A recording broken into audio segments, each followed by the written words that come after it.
Hello, my name is Nathan, and I have autism, dyslexia, and dyscalculia.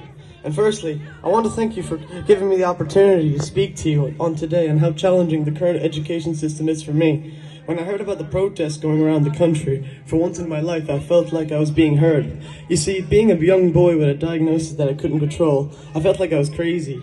That my teachers, even my parents, saying that I should accept that's how school is. I couldn't take that as the truth, to be honest.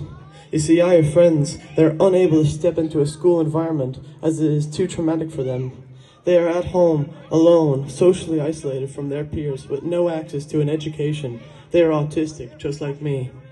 We have an education system that is nearly centuries old, that has failed to adapt and is still using a system which is failing a lot of our young people today. When I was in primary school, I felt like I was neglected. Some of my teachers had no clue what to do with me, so they put me in the back of the class on a computer for a whole day. And trust me, I had fun on those computers. But even I was wondering, I deserve an education just like the others, no matter what. My diagnosis should not define me. After all, I couldn't control my sensory, social, and educational difficulties. We all deserve a place in this school, no matter who we are, and access to an appropriate education. I was lucky to secure a place in an autism class halfway through on my behalf, may I add. I've been listened to and valued by my teachers. I got a reduced timetable and lots of sensory and movement breaks to ensure I don't have autistic burnout. If these accommodations were not made for me and access to an autism class, I'm sure I would have been school refusal by now. However, for those who are very lucky to secure a place in these classes, it won't be smooth sailing either, trust me. Being autistic in a secondary school can come with many difficulties, including ignorance, belittlement, bullying, and stereotyping, because I'm autistic. I'm autistic this, I'm autistic that, I'm autistic. I'm Nathan. I'm not the autistic person. I'm not the autistic guy in your class with an SNA. I'm a human being that deserves more than this treatment.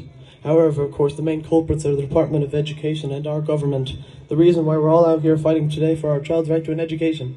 I hope at least someone at the Department of Education will see this speech to show everyone that you are failing in trying to make an inclusive environment for all. I hope you come to your senses and cop on. Because we all bleed. Because we all bleed the same color. Cry the same liquid. And feel the same feelings. So why are we not deserving the same treatment as everyone else to succeed in life? To get the same opportunity and access to an appropriate school placements that will help all of our future children with additional and educational needs.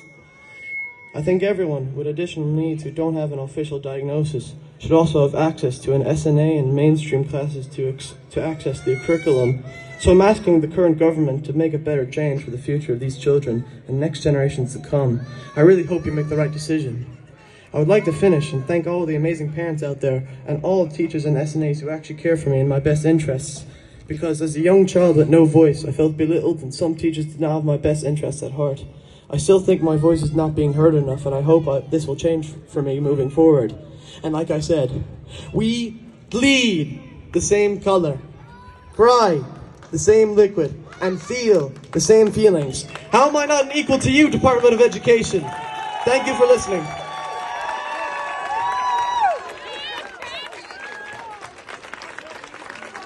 I have to say, lads, that jungle is just amazing. Amazing. Well done. Next we're going to have...